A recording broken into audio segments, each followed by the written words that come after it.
Boa noite, estamos aqui em mais um dia da EBV, a Escola Bíblica Virtual. E se Deus assim permitir, vamos finalizar hoje a história do povo de Israel, que é contada até o segundo livro de Reis. Boa noite para você que está chegando, é uma satisfação e um prazer imenso ter a oportunidade de expormos a história do povo de Deus e aprendermos com ela.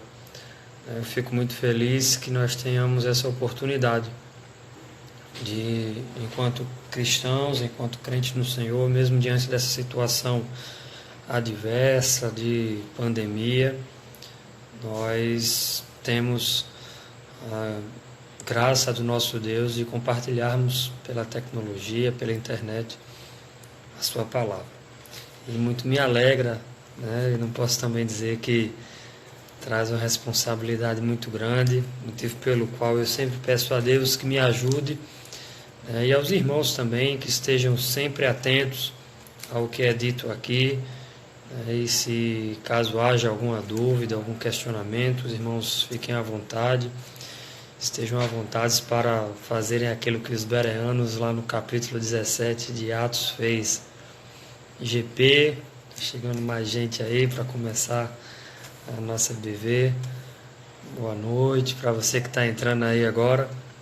E nós vamos dar aqueles 5 minutos para os nossos irmãos irem chegando na live e nós começaremos a estudar sobre a história de Israel até quando conta o segundo livro dos Reis, livro histórico do Antigo Testamento. Estou vendo que nós temos aí o nosso irmão Wesley chegando, irmã Sheila, Kika, GP para todo mundo, irmã Neilson, boa noite, sejam todos bem-vindos à nossa Escola Bíblica Virtual. Espero que vocês sejam edificados com aquilo que nós vamos estudar hoje. Irmãos, antes da gente iniciar mesmo, né? A gente sempre faz uma retrospectiva, um resumo do que a gente está estudando, que é exatamente o tempo, GP, irmã Elinal, exatamente o tempo que os nossos irmãos vão chegando para a live. Eu não sei se vocês lembram, né, qual foi o tema que a gente estudou no encontro passado, e eu queria só rapidamente revisá-lo para que a gente tivesse a oportunidade de seguir o fio da meada, né, e não perdê-lo. E também para aqueles que estão chegando, essas pessoas que estão chegando, né, que estiverem acompanhando a gente a partir de agora, elas possam também saber em que pé nós estamos na nossa Escola Bíblica Virtual. Então nós estudamos basicamente na aula passada que Salomão havia sido constituído rei no lugar de Davi, seu pai, mediante inicialmente uma conspiração que queria proclamar Adonias, filho subsequente a Absalão, que Davi obteve do Senhor. E Salomão precisou do apoio de personagens importantes, como Natã e o sacerdote Zadok, para poder ser proclamado rei. E ele é proclamado rei, e o seu reino se torna bastante opulento, bastante glorioso, bastante poderoso. E nós vimos que inicialmente no capítulo 3 do primeiro livro de Reis, que ele ainda estava com seu coração submisso diante do Senhor, e pediu sabedoria ao Senhor. Porque ele pediu sabedoria, Deus concedeu não somente sabedoria, mas riqueza, poder e tudo mais. Então, do capítulo 1 até o capítulo 11 de 1 Reis, nós temos aí a ascensão e a queda, por assim dizer, espiritual de Salomão. O seu reino prosperou, continuou, mas espiritualmente falando, nós tivemos a sua ascensão e sua queda, né, culminando lá no capítulo 11. E por conta dos seus pecados, por conta da sua idolatria, Deus, por amor a Davi, não o afastou do trono, mas disse que o reino seria dividido por ocasião do seu pecado. Fato que se consumou em Roboão, seu filho, e tendo Jeroboão sido coroado rei de Israel, em referência às 10 tribos do norte, né, fundando um reino lá no norte. Nós vimos que Roboão também anda por maus caminhos, e Jeroboão lá no norte também, instituindo um culto pagão, um culto idólatra na região norte, porque não confiou em Deus, que faria seu reino prosperar se ele fosse fiel aos mandamentos do Senhor. E ele instituiu o culto a um bezerro de ouro, motivo pelo qual também ele vai ter a sua dinastia interrompida. Então, irmãos, é nesse contexto, né, daquilo que a gente vem sempre tratando, desde o capítulo 8 do livro de 1 Samuel, de que o povo, de alguma forma, já havia rejeitado a Deus. Ao pedir a instituição de uma monarquia, saindo da teocracia, o povo já rejeita ao Senhor. Isso a gente viu lá em 1 Samuel, capítulo 8. E essa rejeição acontece com a instituição da monarquia. Deus concede esse pedido, mas está claro ali que o povo já havia rejeitado, porque o interesse de ter um rei não era de agradar a Deus, era de se conformar com a cultura local e buscar se igualar aos povos daquela região. Portanto, nós vamos começar aqui a partir do capítulo 15 do primeiro livro de Reis, que foi isso que a gente tinha dividido, para poder não deixar passar coisas importantes, né? Em vez de tratar tudo de uma vez, não deixar passar coisas importantes. E aqui, a partir do capítulo 15, a gente vai começar a estudar o reino dividido, até a queda do primeiro reino para os assírios, e do segundo reino, o reino do sul, para os babilônicos, sob a batuta, sob o domínio de Nabucodonosor, que é bem conhecido lá do livro de Daniel. Então, antes da gente iniciar, irmãos, vamos orar para que Deus nos ajude aqui no andamento desse momento. Pai nosso que está nos céus, santificado seja o teu santíssimo nome, Senhor. Nós louvamos a Ti pela Tua palavra e pela oportunidade ímpar que nós temos agora à noite de podermos meditar na Tua palavra. É um estudo panorâmico que tenho certeza absoluta, Senhor, não pelo que eu vou falar, não pelo que eu vou dizer, mas pelo que a Tua palavra é. Ela vai nos edificar. Ela trará, com certeza, alegria ao nosso coração e temor também, para que saibamos que servimos a um Deus justo, a um Deus poderoso, mas a um Deus que zela em cumprir a Sua palavra. Assim, nos ajuda nesse momento, para que o Teu Espírito Santo abra o nosso coração para a palavra que leremos e que estudaremos nesse momento. Em nome de Jesus. Amém. Então, irmãos, a gente vai do capítulo 15 do primeiro livro de Reis até o final dele. É óbvio que a gente não vai tratar de todos especificamente, né? Nós vamos dar ênfase a questões cruciais. E me deixe falar uma coisa antes da gente partir diretamente para o texto. Do capítulo 15 até o capítulo 17, nós temos aqui pelo menos alguns reis, tanto de Judá e de Israel. O rei, de fato, que vai ter maior notoriedade histórica, em termos de poderio, vai ser o rei Onri, que está lá no final do capítulo 16, a partir do verso 21.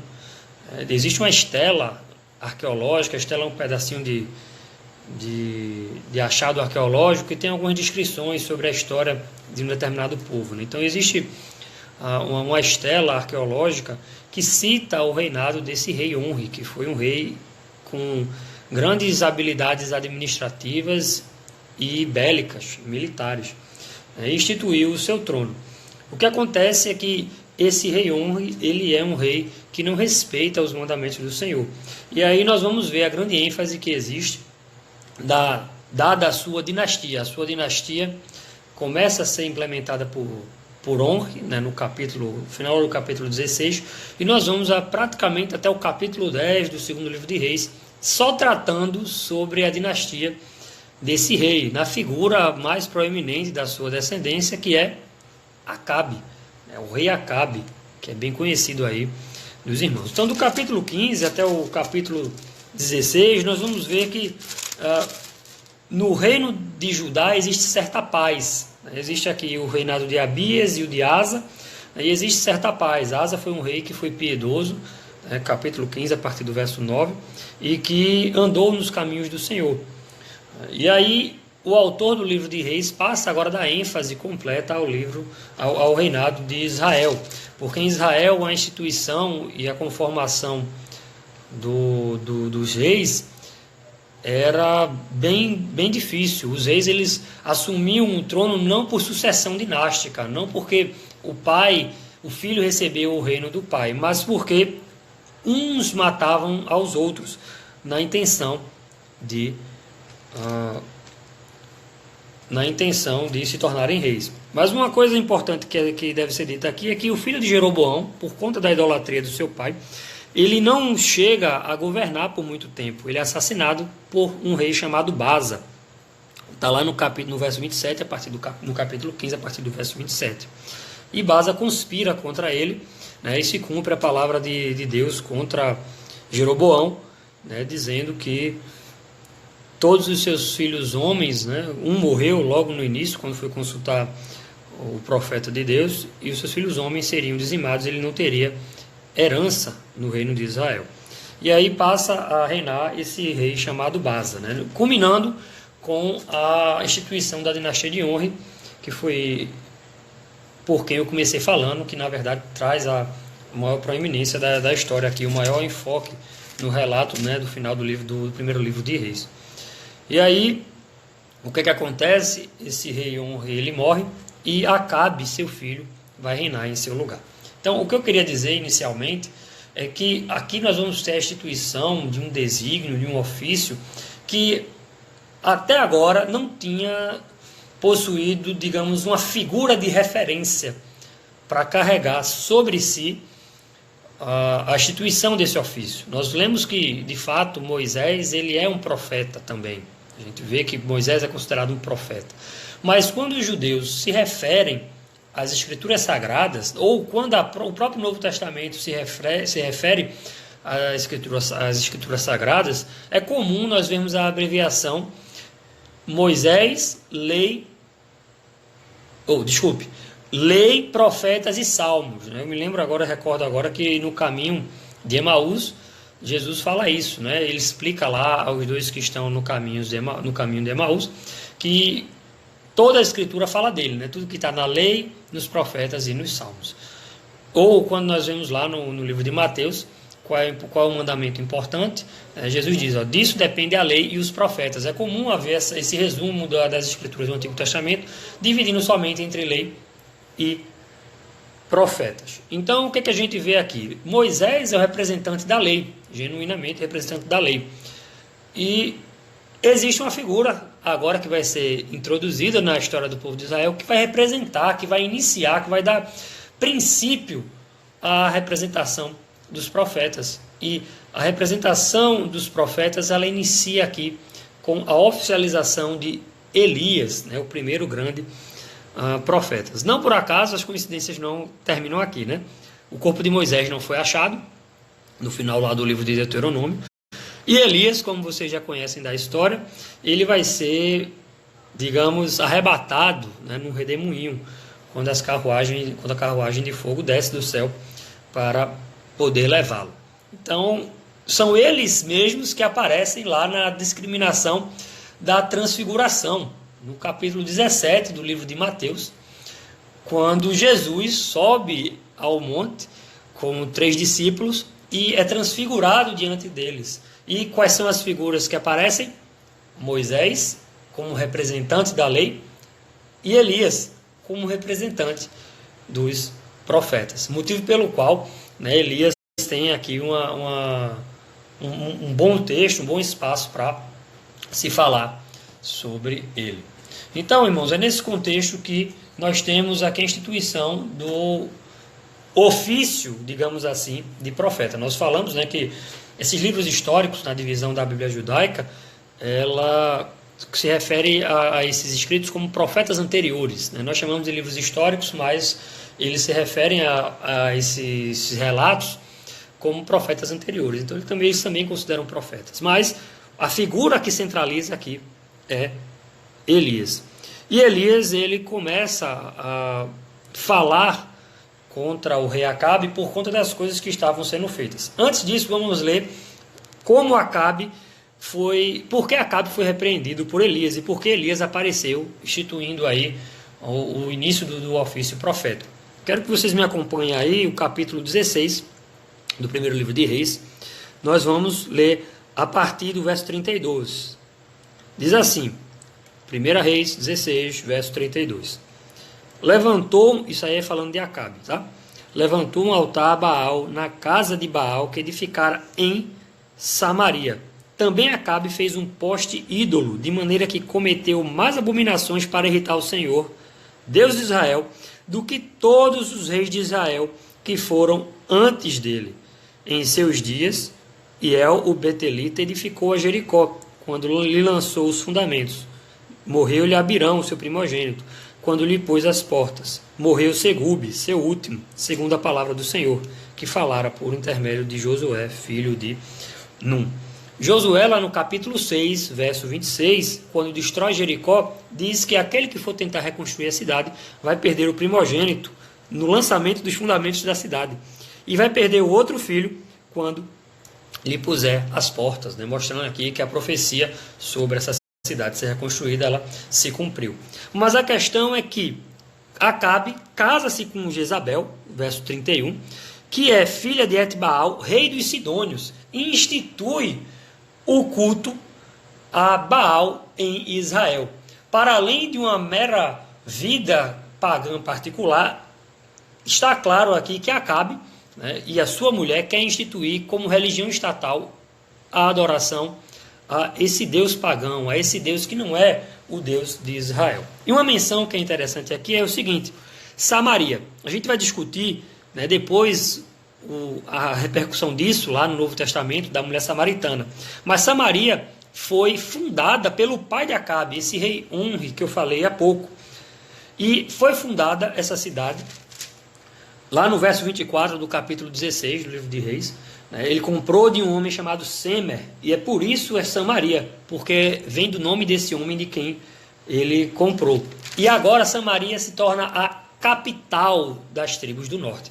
A capital da tribo de Judá, das tribos de Judá e Simeão, ou Benjamim, ou Levítico, né? Não existe ainda um consenso entre os estudiosos, né, sobre a divisão exata. Ficaram 10 tribos no norte e 2 tribos no sul. As 10 tribos do norte e as 2 tribos do sul se complementavam, né? As do sul tinham a capital em Jerusalém e as do norte agora passavam até a capital em Samaria. Samaria era a capital das 10 tribos do norte. Tem muita discussão sobre se as 2 tribos do sul seria Benjamim e Judá, ou se seria Judá e Simeão, ou se refere a Judá e Levítico. Enfim, não existe uma definição. Pelo que eu já estudei, me parece mais provável, né, que seja Simeão, porque Simeão tem o território dentro da possessão de Judá. Mas isso não é o foco da gente aqui. Então vamos lá. Por conta dessa idolatria que é recorrente, né, começa ali com Salomão propriamente dito, né, lembre que Davi pecou, Davi errou. Há essa menção a Davi em 1 Reis 15:5, dizendo que Davi não errou em coisa alguma, senão no caso de Urias, o Eteu.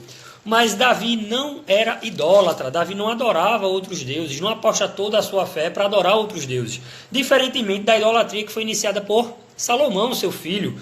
Lá no capítulo 11 do livro de 1 Reis, a gente lê sobre essa história da idolatria de Salomão e como as suas mulheres perverteram o seu coração. E essa idolatria aqui, ela continua, né? Ela continua com Roboão em alguns reis de Judá, mas em todos os reis de Israel. Em toda a história dos reis de Israel, não teve um rei que foi considerado piedoso, né? Que teria, de fato, adorado genuinamente ao Senhor. Então, por conta disso, no capítulo 17, Elias se levanta e anuncia que, por conta dessa situação, ele diz a Acabe, por conta dessa situação de idolatria, Deus enviaria um castigo e pararia de chover.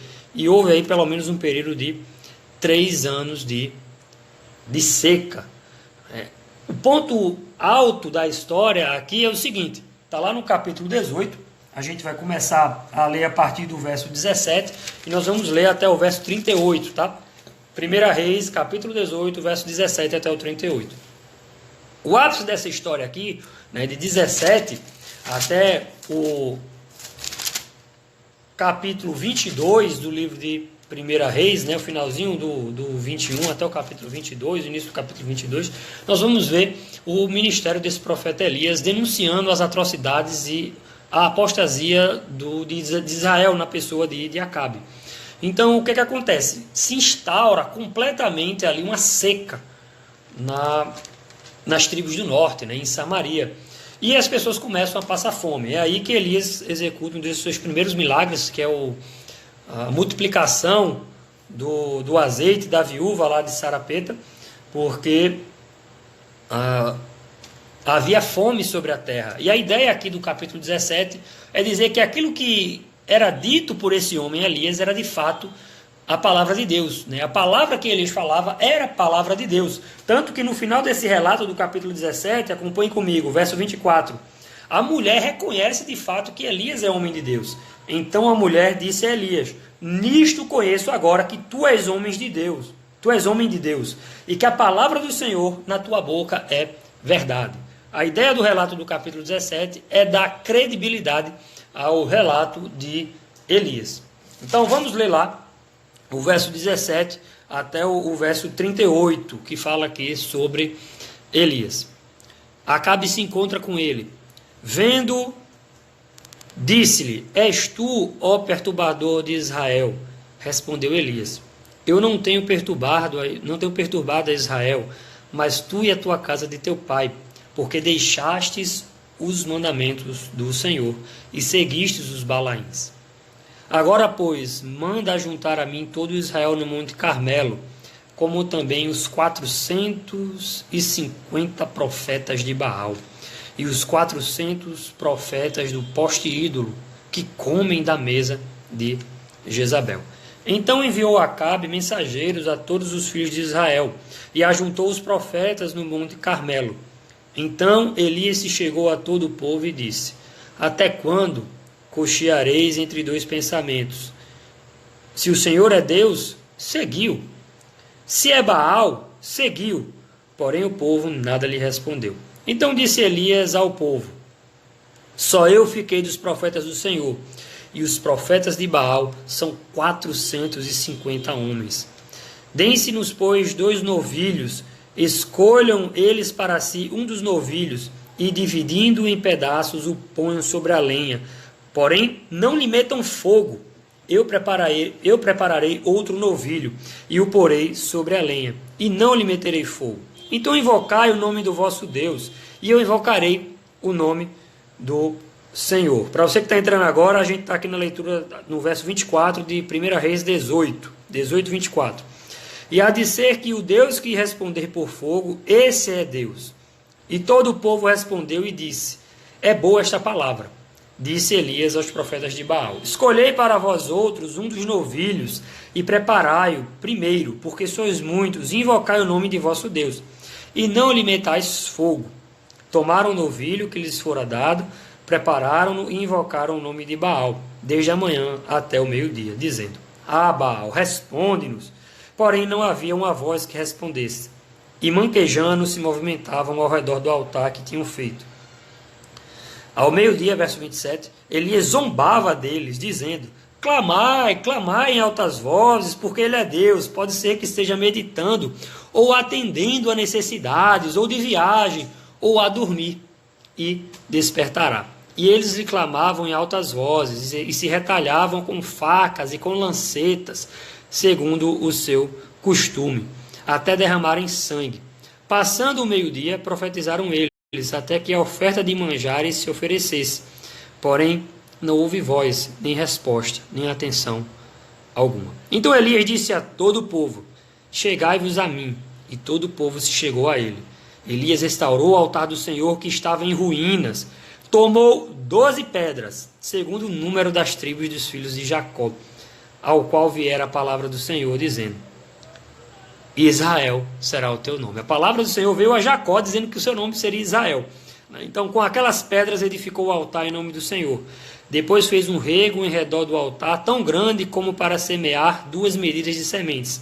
Então armou a lenha, dividiu o novilho em pedaços, pô-lo sobre a lenha, e disse: enchei de água 4 cântaros e derramai-a sobre o holocausto e sobre a lenha. Disse ainda: fazei-o segunda vez, e o fizeram. Disse mais: fazei-o terceira vez, e o fizeram terceira vez, de maneira que a água corria ao redor do altar. Ele encheu também de água o rego. No devido tempo, para se apresentar a oferta de manjares, aproximou-se o profeta Elias e disse: ó Senhor, Deus de Abraão, de Isaque e de Israel, fique hoje sabido que tu és Deus em Israel, e que eu sou teu servo, e que segundo a tua palavra fiz todas estas coisas. Responde-me, Senhor, responde-me, para que este povo saiba que tu, Senhor, és Deus, e que a ti fizeste retroceder o coração deles. Então caiu o fogo do Senhor e consumiu o holocausto e a lenha no rego. Nós estamos diante aqui, irmãos, de um grande tribunal que foi montado pelo próprio Deus a partir de Elias. Elias tem um papel central dentro da história do povo de Israel. E antes da gente falar exatamente sobre isso aqui, esse papel é tão central que lá em Malaquias, anote aí, Malaquias capítulo 4, versos 4 a 6, é dito que Deus enviará um mensageiro. E eis que envio Elias adiante do meu povo. É o último livro aí do Antigo Testamento, Malaquias capítulo 4, versos 4 a 6. Lembrai-vos da lei de Moisés, meu servo, a qual lhe prescrevi em Horebe para todo Israel, a saber, seus estatutos e juízos. Eis que eu vos enviarei o profeta Elias, antes que venha o grande e terrível dia do Senhor. Ele converterá o coração dos pais aos filhos e o coração dos filhos a seus pais. Então, Malaquias capítulo 4, versos 4 a 6, começam a mostrar o porquê, né, o porquê não, a dizer que profeticamente Elias viria antes do grande dia do Senhor. Então, até hoje, na instituição da Páscoa judaica, os judeus têm por tradição, quando sentam à mesa para poder comer o novilho e as ervas amargas, deixam uma cadeira vazia, exatamente por conta dessa profecia, porque foi prometido que Elias viria antes do grande dia do Senhor. Então, até hoje, eles usam como tradição isso, eles deixam uma taça e uma cadeira vazia, esperando Elias retornar. E aqui, né, Deus vai julgar o seu povo, vai colocar Elias como o juiz do seu povo, para mostrar que ele sim é Deus em Israel. E vocês conhecem o desfecho dessa história. Por conta da disputa entre o Deus Baal e o Deus de Israel, nós sabemos pelo relato que o Deus de Israel é muito vitorioso, porque mesmo com água, mesmo com tudo que foi colocado, com os 400 contra 1, Deus mostra que ele sim é Deus em Israel. E a palavra-chave aqui dessa passagem é exatamente quando Elias diz assim: olha, se Baal é Deus, sigam ele, mas se o Senhor é Deus, venham até ele. A tentativa aqui de Elias é clara em trazer arrependimento ao povo e arrependimento também ao seu rei.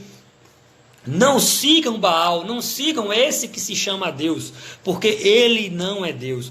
O Deus de Israel é o Deus sim que tem todo o poder e que é Senhor em Israel, das 12 tribos e não apenas das 10 que estão no norte. Então fica claro aqui que Deus está, por meio de Elias, mandando o profeta proferir juízo contra aquele povo.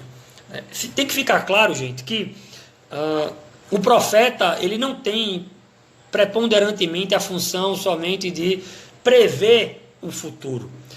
Essa é sim, sem menosprezar, sem desvalorizar esse ofício dentro da vida dos profetas. Mas a principal função do profeta é sempre falar contra os pecados do povo, e principalmente contra o pecado dos seus líderes, porque eles são os poderosos.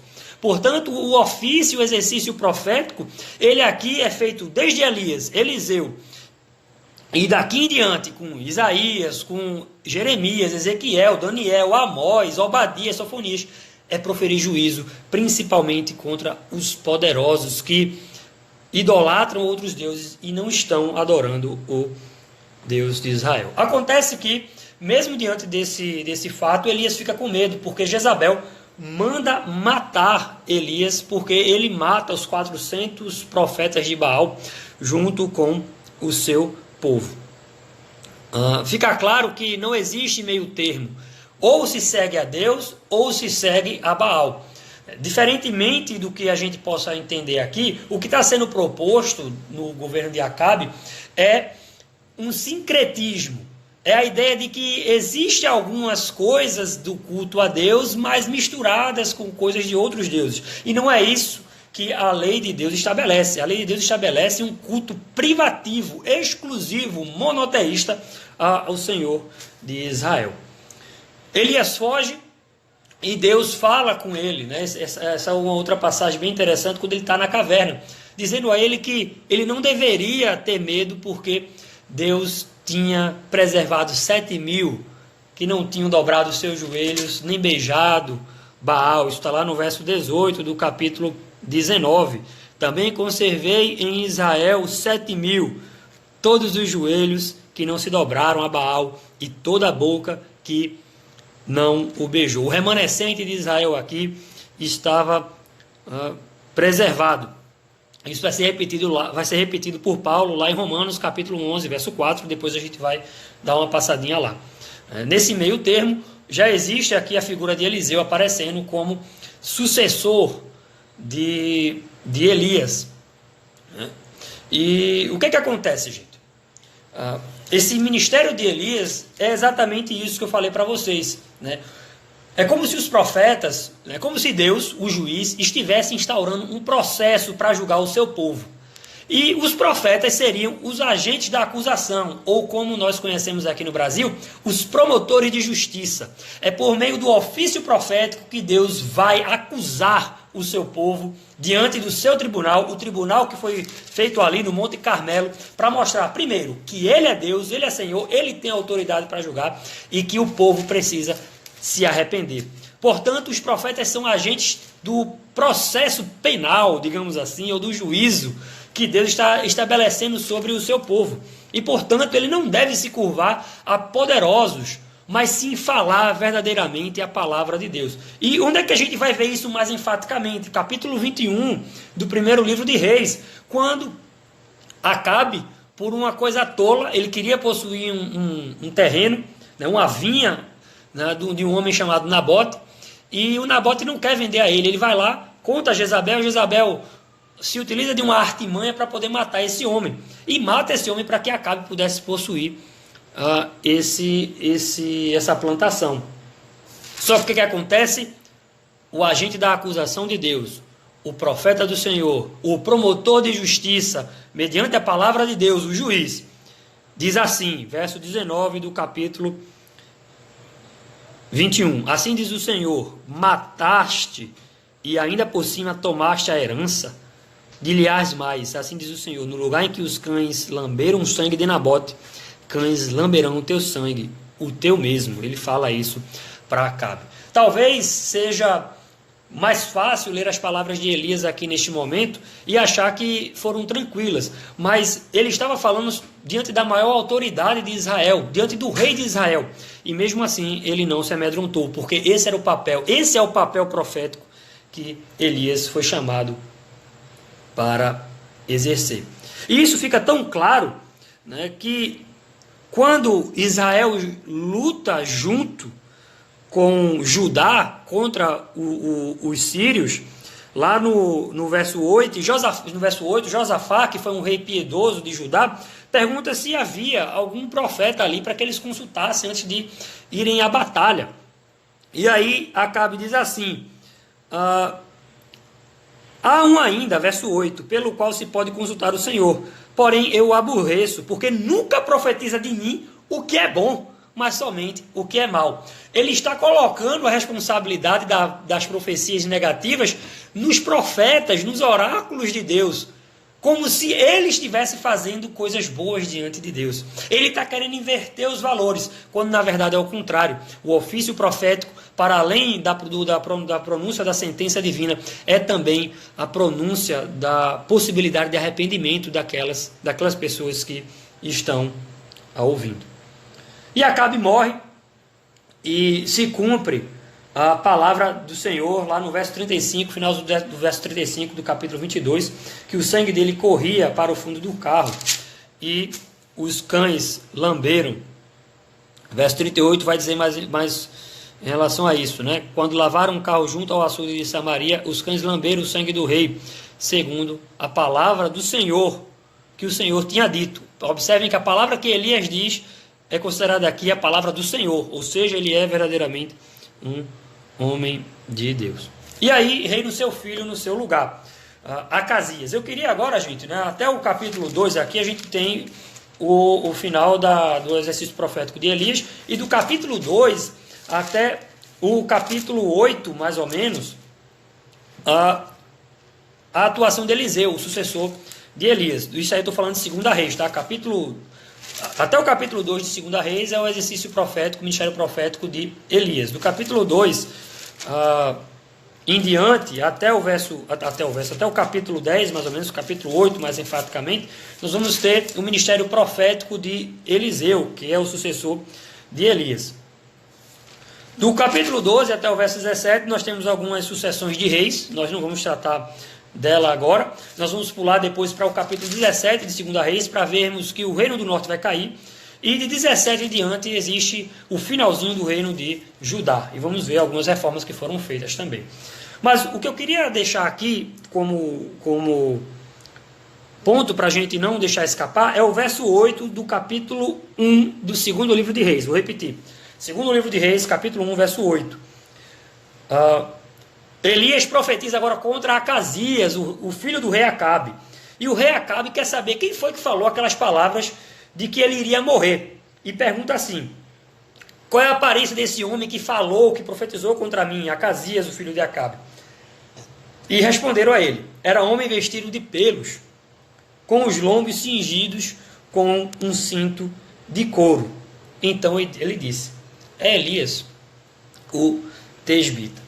Interessante, que eu queria citar para vocês aqui, se vocês tiverem a oportunidade de anotar, é que essa é uma descrição que aparece em relação a um outro homem que fala também contra poderosos, contra homens que estão reinando sobre o povo de Deus e que são ímpios. Se chama João Batista, capítulo 3 do livro de Mateus, verso 4.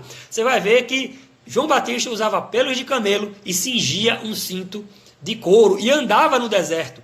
E ele profetizava, ele exercia o ministério profético contra quem? Contra Herodes. Marcos capítulo 6, verso 14, você vai ver o ministério de João Batista falando que Herodes não poderia ter casado com Herodias, a sua mulher, que era a mulher do seu irmão. Ou seja, João Batista denuncia não somente o pecado do povo, denuncia corajosamente o pecado do líder Herodes, do povo de Judá. Elias também faz isso ao falar contra o pecado do líder de Israel. E isso vai ser uma aplicação mais lá na frente para a gente levar em consideração. Então, irmãos, nós temos aqui no capítulo 2, a partir do verso 9 do 2º livro de Reis, a instituição de Eliseu. Eliseu, ele vai praticamente fazer os mesmos milagres que Elias fez. E eu queria só enfatizar aqui o verso 9, né, que Eliseu pede porção dobrada do Espírito que habitou em Elias. E Elias é levado lá pelo redemoinho, a carruagem de fogo aparece, e Eliseu começa agora a trabalhar no seu ofício de profeta. E ele faz vários milagres, ele também multiplica o azeite de uma viúva, ele ressuscita o filho da sunamita, ele fala contra os descasos dos reis de Israel, né? Ele prediz que Deus ainda traria algumas vitórias, né, sobre Moabe, capítulo 3, e nós temos aqui a definição, né, do seu ministério profético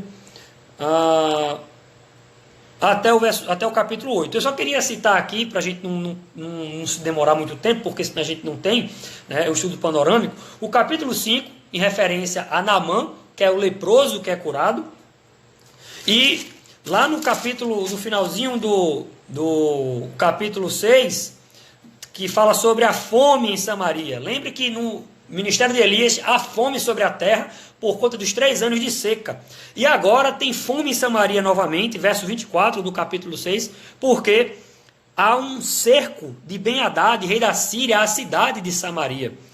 E, tragicamente, acontece aqui, infelizmente, o cumprimento de uma profecia que está lá no livro de Deuteronômio, que está lá no capítulo 27, salvo engano, do livro de Deuteronômio, que o filho de uma mulher é comido pela outra.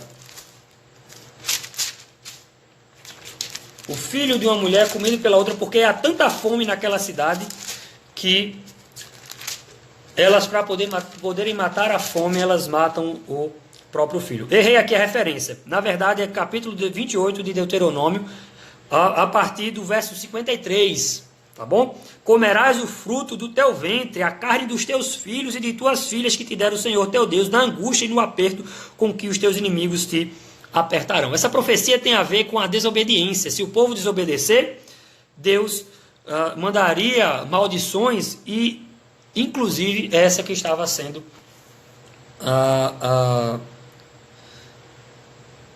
que estava acontecendo aqui com o povo em Samaria.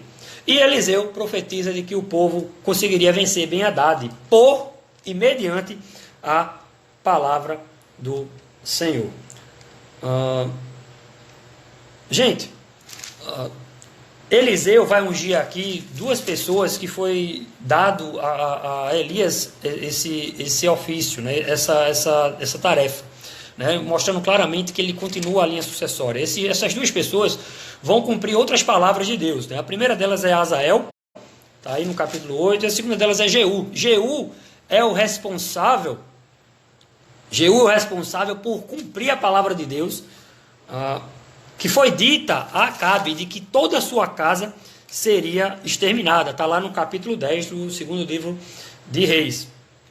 Tá bom? E aí se cumpre a palavra do Senhor, né? Jezabel morre no capítulo 9, ainda finalzinho do capítulo 9, e no capítulo 10 o resto da descendência de Acabe é exterminada por conta da sua idolatria, por conta do seu pecado, né? Isso aí é uma outra discussão que a gente vai fazer, né? A questão aqui não é que as pessoas pagam pelos pecados de Acabe, mas um relato claro, um ensino claro da Bíblia é que nenhum pecado, ele é particular. A consequência do pecado de cada um de nós na humanidade traz consequências negativas e vai trazer juízo negativo sobre o mundo. Nenhum pecado é particular. Todo pecado que nós cometemos traz juízo sobre a vida das outras pessoas. Elas não são culpadas nem estão recebendo paga por conta do pecado do outro, mas elas sofrem as consequências do pecado de seus semelhantes. Então, nós temos aqui o final dessa dinastia, né? Eu comentei no outro encontro que a dinastia do povo de Israel, ela foi sangrenta, né? Ela não foi estável como a de Judá. 9 famílias tomaram lá o trono, né? Só foram 20 reis, enquanto que a de Judá permaneceu estável somente com a dinastia de Davi. Então, do capítulo 12 até o capítulo 17, nós vamos ter aqui sucessões de reis, né? E nós não vamos entrar em detalhes, porque a gente não tem esse tempo suficiente, né? Mas existe uma sucessão de reis. Se você quiser ler, você vai ver que tem algumas coisas que estão acontecendo aí, mas existem fórmulas prontas, né? Começa dizendo que um rei começa a reinar e ele é justo ou ele não é justo, fez o que era mal perante ao Senhor, fez o que era reto perante ao Senhor, aí morre, e seu filho reina em seu lugar. Isso no reino de Judá. E no reino de Israel, um vai matando o outro, um vai sucedendo o outro, e vai culminar lá no verso 17 do capítulo, deixa eu só pegar aqui, do capítulo 15, que eu quero mais o verso 18, né? Esse rei aí, Menahem, faz o que é mal perante ao Senhor, e todos os seus dias não se apartou dos pecados de Jeroboão. Então veio Pu, rei da Síria, e pegou o talento de prata, né? Agora o povo vai sofrer com esse outro povo da Síria, né? Tiglat-Pileser, ou Tiglat-Pileser, Salmaneser e Senaqueribe são os 3 reis assírios que vão atuar contra o povo de Israel, né? As 10 tribos do norte. E vai culminar com a queda do reino do norte, lá no capítulo 17. Subiu Salmaneser, rei da Síria, verso 3, capítulo 17, contra Oséias. Oséias foi o último rei aí de Israel, não Oséias o profeta, tá, gente? E se tornou um estado vassalo. E aí o povo foi levado em cativeiro para a Síria. O povo é levado aí em cativeiro para a Síria. Cai o reino do norte. Aquilo que havia sido profetizado de que os reinos seriam abalados, de que se não permanecessem fiéis, o próprio Deus os tiraria daquela terra, começa a aparecer aqui, Deus julgando o seu próprio povo, usando os seus profetas como agentes promotores da sua sentença. E aí, a partir do capítulo 17 até o final do livro de 2 Reis, nós vamos ter somente as histórias de Judá, que é o que eu queria aqui enfatizar nesse finalzinho de exposição. Eu queria começar no capítulo 16 com Acais. Nós vamos depois falar sobre Ezequias no capítulo 18 até o capítulo 20. Vamos ver sobre Manassés, tá? Vão anotando aí. Nós vamos começar com Acais, depois Ezequias, Manassés e depois Josias, tá bom? Só um outro aspecto sobre a Síria, né? Eu falei que no relato da mulher samaritana existe uma divisão clara ali entre os judeus de Judá e os samaritanos. Por que isso acontece? A explicação, gente, está aqui no 2º livro de Reis, no verso 29 do capítulo 17. Foi instituído ali um culto misto. Como os samaritanos, os samaritanos eram da tribo do norte. Como eles foram dominados pelos assírios, o que aconteceu? Os assírios povoaram Samaria com vários povos. Está lá no verso 24 do capítulo 17 também. Trouxe da Babilônia, de Cuta, de Ava, de Amate, de Sefarvaim, e fez habitar na cidade de Samaria. O que aconteceu? O culto misto foi instituído. É por isso que os judeus não consideravam os samaritanos herdeiros do povo de Israel. Por quê? Porque eles se miscigenaram, eles perderam a identidade israelita por conta desse culto misto. E é por isso que aquelas pessoas não se falavam, né? E Jesus quebra essa tradição humana, mostrando que ele é poderoso para de 2 povos fazer um só, mostrando também que os gentios teriam herança na sua promessa no Novo Testamento. A herança não agora advém do nascimento formal, do nascimento carnal, mas segundo o nascimento espiritual, aqueles que são nascidos segundo o Espírito. Então vamos lá, a gente tem pouquinho tempo aqui, e a única coisa que eu queria falar de Acais, gente, é o seguinte: é durante o reinado de Acais que aparece uma profecia maravilhosa para os dias atuais e para o povo de Israel. Isaías é profeta nesse tempo, e se você abrir a sua Bíblia, lá no livro de Isaías, capítulo 1, no verso 3, você vai ver exatamente isso, que o que estava acontecendo com o povo de Israel era resultado do julgamento de Deus sobre esse povo. Por quê? Porque esse povo não estava servindo ao Senhor de coração. Eu queria ler aqui porque eu quero causar impacto mesmo nas nossas mentes. O verso 3 do capítulo 1.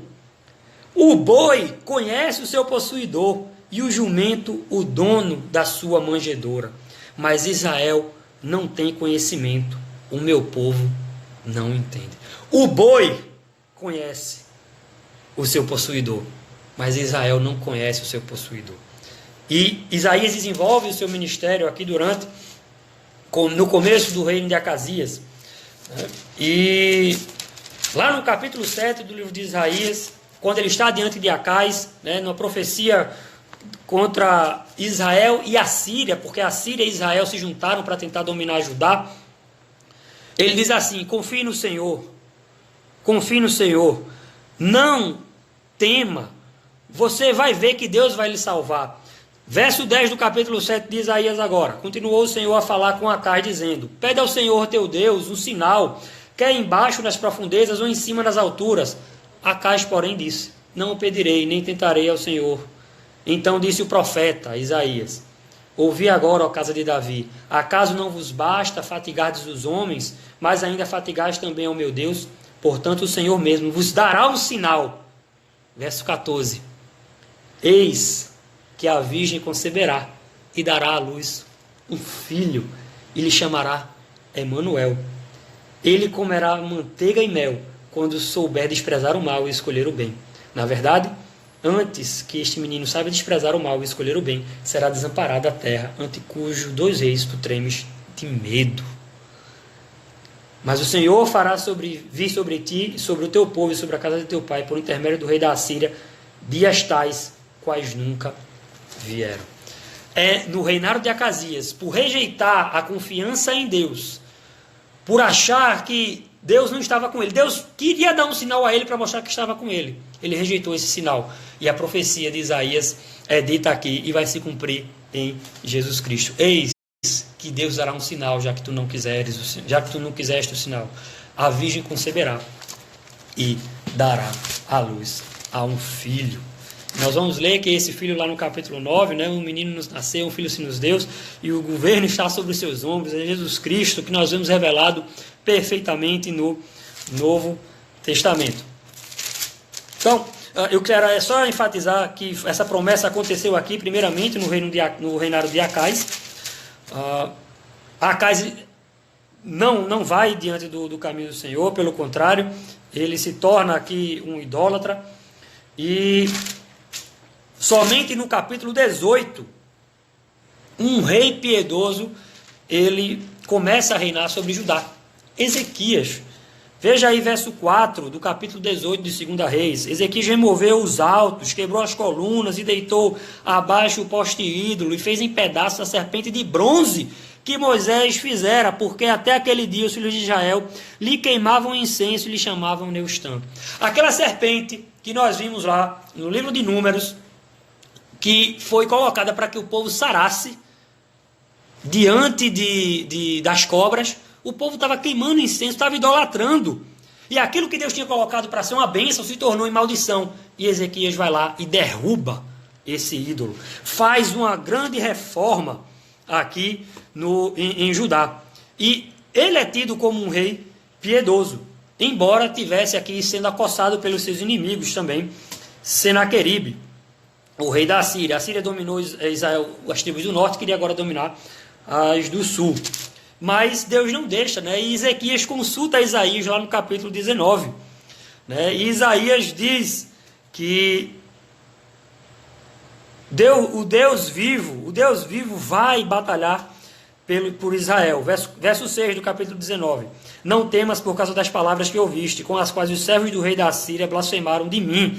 Eis que meterei nele um espírito, e ele, ao ouvir certo rumor, voltará para a sua terra, e nela eu farei cair morto a espada. Ezequias faz uma oração muito bonita aqui no verso 14 até o verso 18, e acontece que a destruição que o profeta Isaías faz, ela vem lá no verso 35.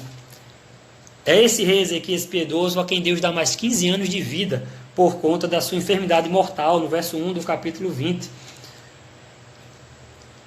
Ezequias vira o rosto para o lado quando está na cama e diz: Senhor, peço-te, lembra-te de mim, que andei diante de ti com fidelidade, com inteireza de coração, e fiz o que era reto aos teus olhos, e chorou muitíssimo. Antes que Isaías tivesse saído, Deus manda ele voltar e dizer: eu ouvi tua oração e vi as tuas lágrimas, eis que eu te curarei. Ao terceiro dia subirás à casa do Senhor, e ele acrescentará 15 anos. Existe uma outra profecia aqui em Ezequias. Ezequias é considerado um rei piedoso, mas ele deixa o povo da Babilônia entrar lá na sua casa.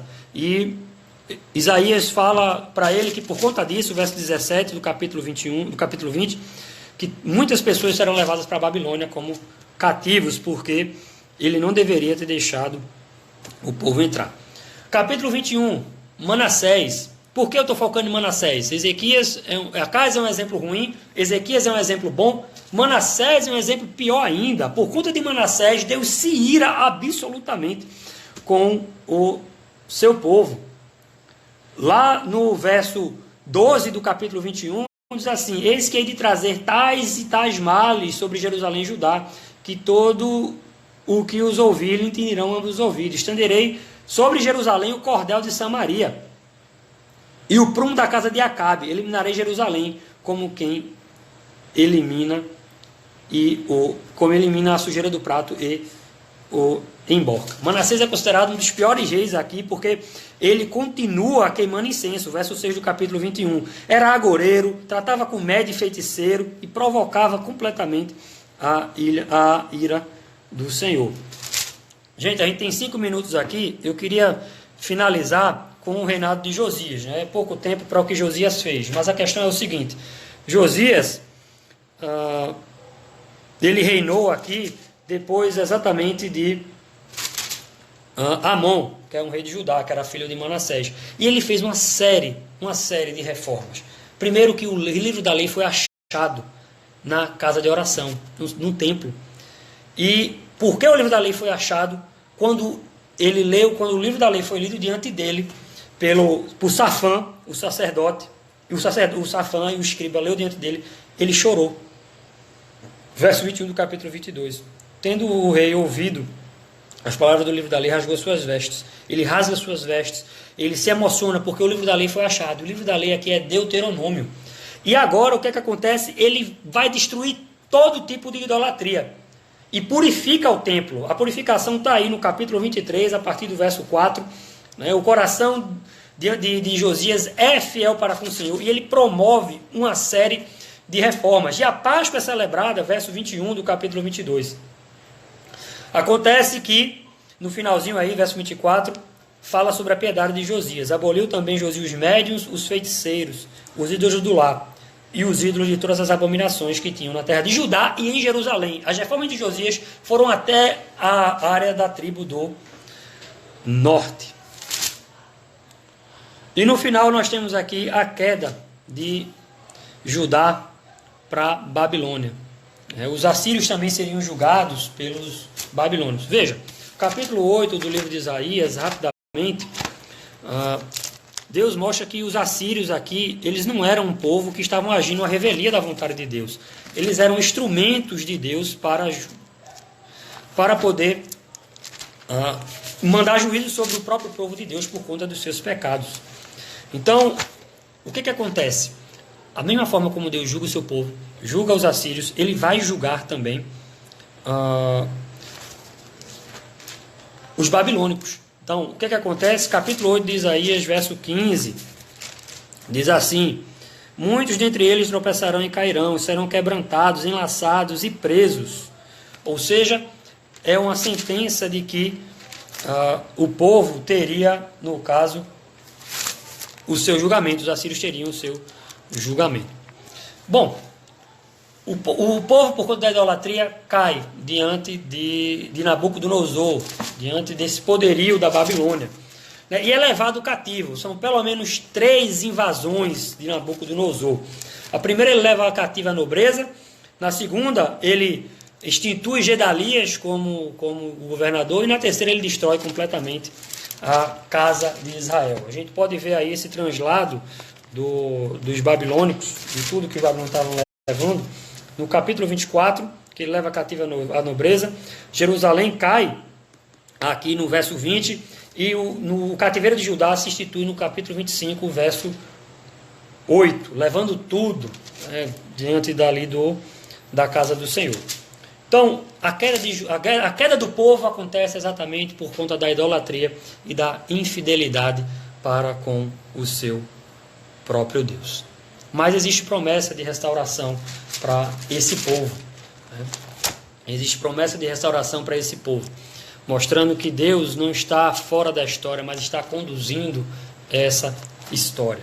E essa história ela vai ser contada exatamente com sua plenitude por Jesus Cristo. Eu queria trazer algumas aplicações dessa aula de hoje. A primeira tem relação ao cargo de liderança. Você que exerce cargo de liderança, nós que exercemos cargo de liderança, os governantes que exercem cargo de liderança, atentem para a fidelidade ao Senhor. Nós não estaremos impunes, nem escaparemos do severo juízo de Deus, se formos infiéis ao Senhor.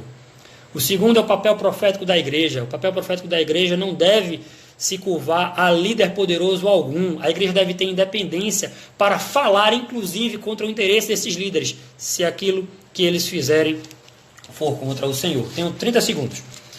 Não há